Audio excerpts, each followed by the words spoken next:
All right, so again, the first thing they're asking us to do is to take the equation and make sure that it's equal to 0. So let's start there. Let's get this thing equal to 0 first. I'm going to take the 2x that's on the right and move it to the left. And I'm going to do that with subtraction.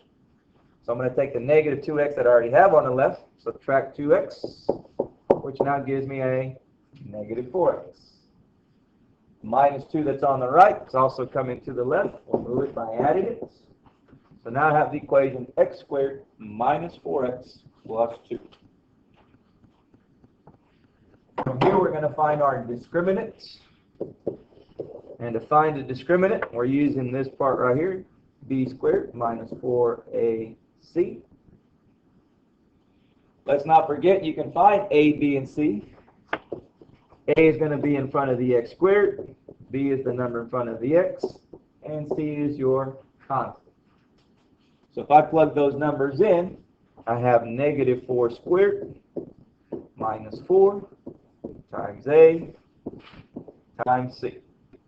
And at this point, it's just a matter of putting it in the calculator. Now, be careful when you put that in the calculator. Make sure your negative 4 is in parentheses. Negative 4 has to be in parentheses before you square it. All right, so what do we get for our discriminant? Negative 4 squared minus 4 times 1 times 2 is 8. So our discriminant is 8. So what does that mean for us? Well, if we go back and look at the notes over here, go back here real quick.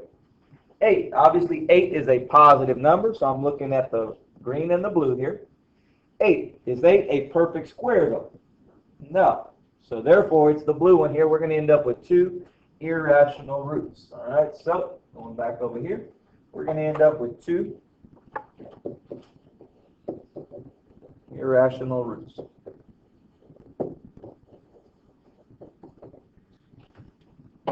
So now that we know what type of roots we're going to end up with, now let's go and find it. And we can find those using our quadratic formula. That's the third step here. So that quadratic formula is x equals negative b plus and minus the square root of b squared minus 4ac divided by 2a. There's our formula. We're going to start by taking out the letters, putting in the numbers. Now that first negative is part of the formula. B for us was a negative 4. B again is a negative 4. A was a 1. C was a 2. All divided by 2a. So there it is with all the numbers plugged in. Now let's solve. A negative times a negative makes this a positive 4. Plus and minus the square root of.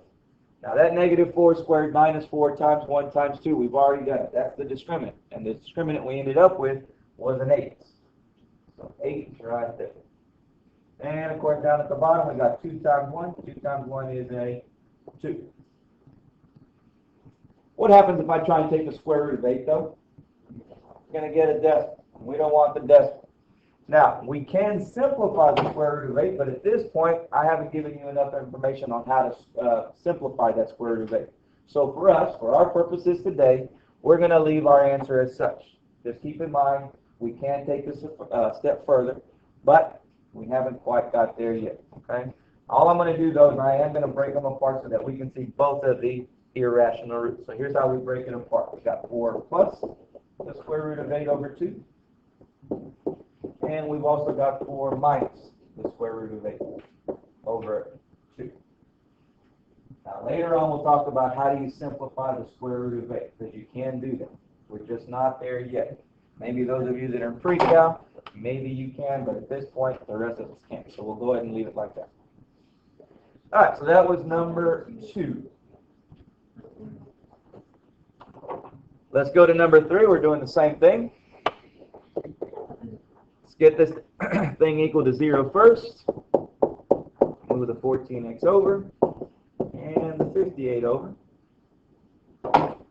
There it is. Got it equal to 0. Now I'm going to be looking for my discriminant. And we can find that discriminant using b squared minus 4ac. It's just the part that's underneath your square root. A is in front of the x squared, B is the number in front of the x, C is our constant. So, negative 14 squared minus 4 times A times C. So this is what I'm putting in my calculator. Negative 14 squared minus 4 times 1 times 58 turns out to be a negative 36. Negative 36. All right, so what does that mean for us? What type of solutions are we going to have? Well, again, let's go back to our notes over here. And because we had a negative 36 down at the very bottom in black here, anytime we have a negative discriminant, says here that we're going to have two complex roots, and they're going to involve imaginary numbers. They're going to be conjugates, imaginary numbers. So we got two complex roots. So let's go back over here and write that down. Two complex roots.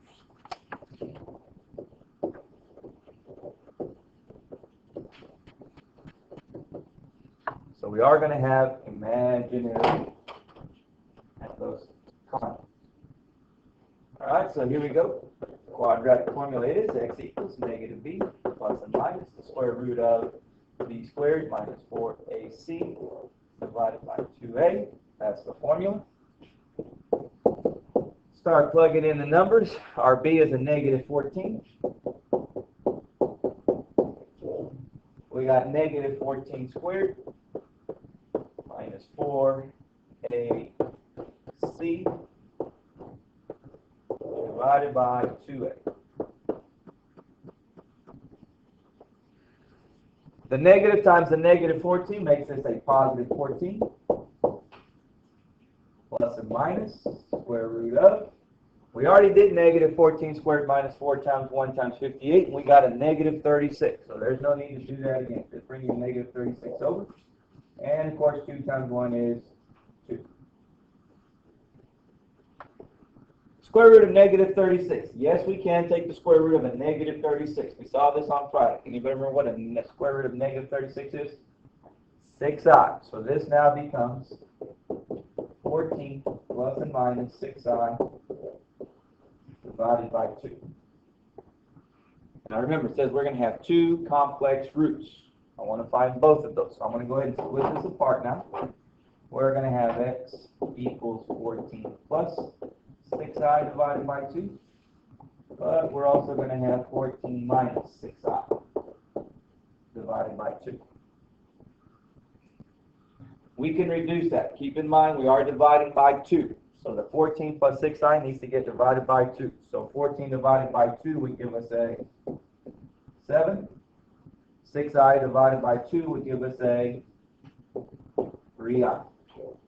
So here's one of those complex roots. Come over here, do the same thing. 14 divided by 2 is 7. Negative 6i divided by 2 is negative 3i. So there's that other complex root. What do you notice about those two answers, those two roots? They're conjugates. Notice how it's 7 plus 3i and the other is 7 minus 3i. Anytime we have the opposite imaginary part, we call those the complex conjugates. All right, so there's our answer, or our roots to number 3. Let's go on to number 4, get a little trickier on this here. Number 4 says, given the quadratic equation with a root of 3 plus 5i, what would be another root to that equation? So they're giving us one of the roots. What would be the other root? 3 minus 5i. Remember, they're going to be conjugates. So this other one would be 3 minus 5i. So if that's the case, what would be the factors of the equation? Remember, let's see, I guess it was Thursday. I told you that the 0 or the roots were something like 3 and 5. And I said if I gave you the roots 3 and 5, then we could also have the factors. What do we notice about the factors? They were opposites. So the factors then would have been x minus 3 and x minus 5. They were opposites of the roots for zeros. Well, same idea here. What we need to do is find the factors using 3 plus 5i and 3 minus 5i. So here we go. Here's the factors. We're going to have x minus 3 plus 5i. That's going to be one of our factors. And we're going to have x minus 3 minus 5i. These are the factors. Notice how I have x minus on the first one, x minus on the second. Minus meaning we're using the opposite. That's what that negative is for. We always got to make sure we have the opposite factor. So at this point, let me see here. At this point, they want us to give the quadratic equation given these two roots. So here we go. This is going to be a little tricky here.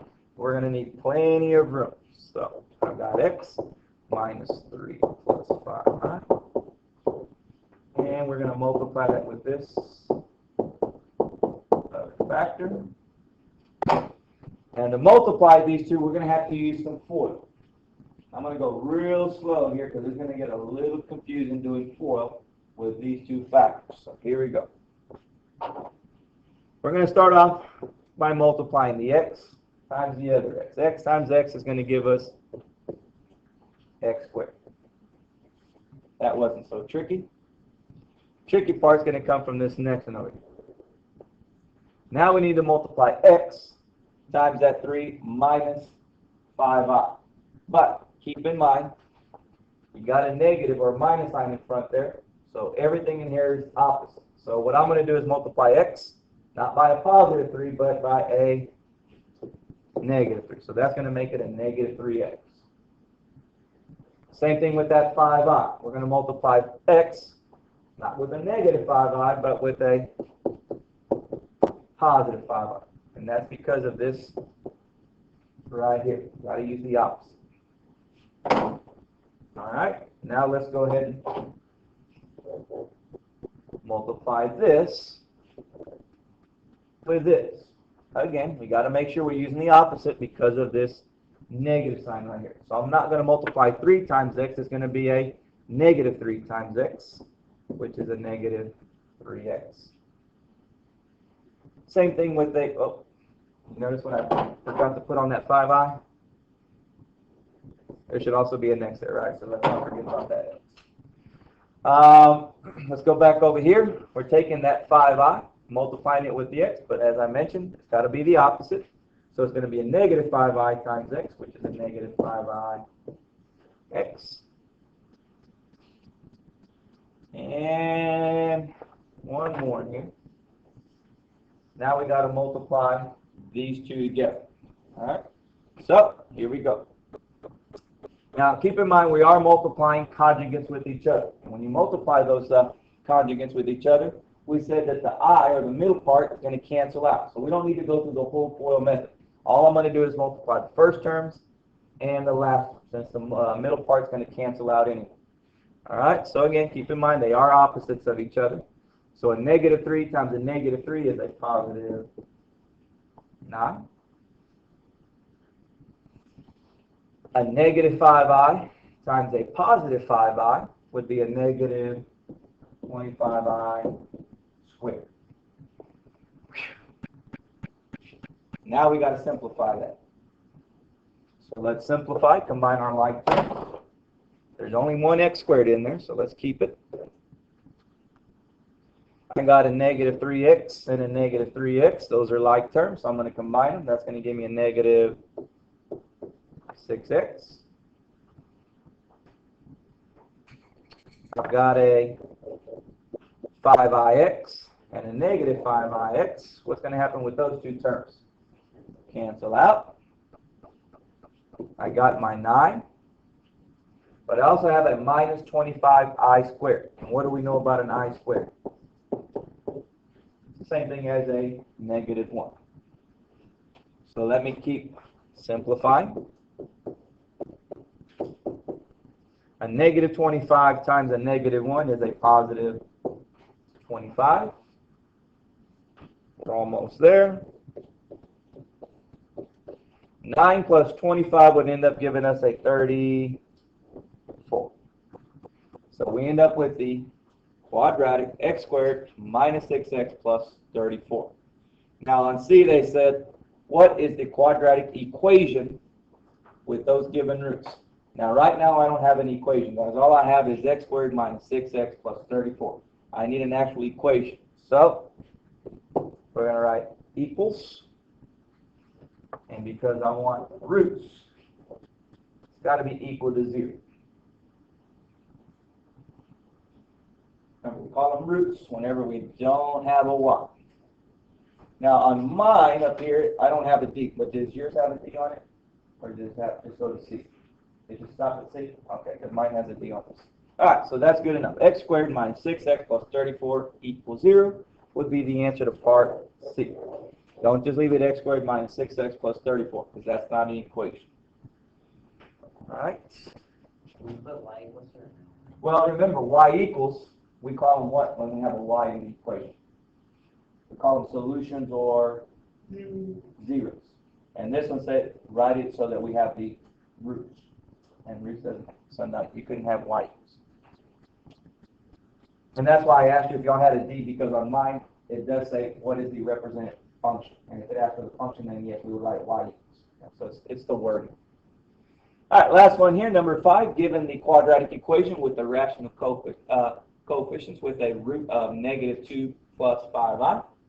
What would be another root? So basically the same idea here. We want to find the conjugate. So the conjugate of negative 2 plus 8i would be negative 2 minus 8i. So if that's the case, what would be our two factors? Let's see here, we have x minus a negative 2 plus 8i. And we'd also have x minus a negative 2 minus 8i.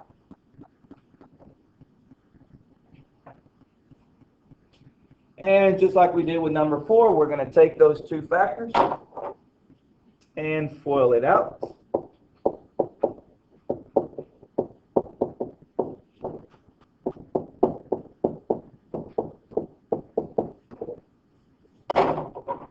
So this is what we're working with.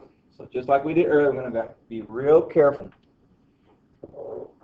Here we go with FOIL. X times x is x squared. Now we're going to take that x and multiply it with our negative 2 minus 8y. Just keep in mind, because of this negative right here, we got to use the opposite. So we're going to multiply x not by a negative 2, but by a positive 2, making it 2x. We're going to take that same x and multiply it not with a negative 8i, but with a positive 8i.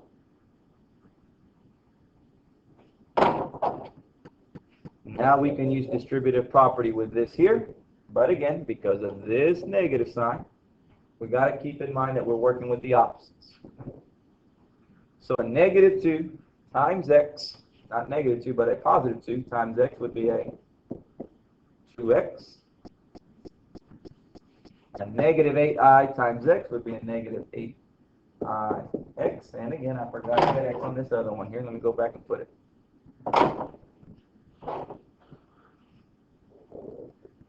We got one more here. A negative 2 plus 8i times a negative 2 minus 8i. We're going to FOIL, or not, we don't have to do FOIL because remember, we know the middle part's going to cancel out because they are conjugates. Just keep in mind we are working with opposites. So I'm not multiplying negative 2 times negative 2. I'm actually multiplying a positive 2 times positive 2, which is a 4. And finally, a negative 8i times a positive 8i would give us a, what? 64 I squared. Now we're going to go back and clean that up. Combine some like terms. We got x squared. 2x make 4x. What's that? Yes, you are. This last one open. Minus 64. Remember, every once in a while I check, make sure you're paying attention. Good job, you caught it. Alright, now let's go finish it up. What did we say was going to happen with those two again? Cancel out. We got our 4. And like you said, that is a negative 64i squared. And we know a negative 64i squared, that I squared now becomes a negative 1. And let's keep going here. A negative 64 times a negative 1 makes that a positive 64. That now makes 68. But again, because they asked us to write an equation that would give us the roots, we're going to make this equal to 0. So we got x squared plus 4x plus 68 equals to 0. And there we have it. So very, very tricky when we're working with those complex conjugates. Got to be real careful. As you can see, you and I make mistakes here when we're working through that. Okay? All right, so that takes us through the quadratic formula. Now it's your turn.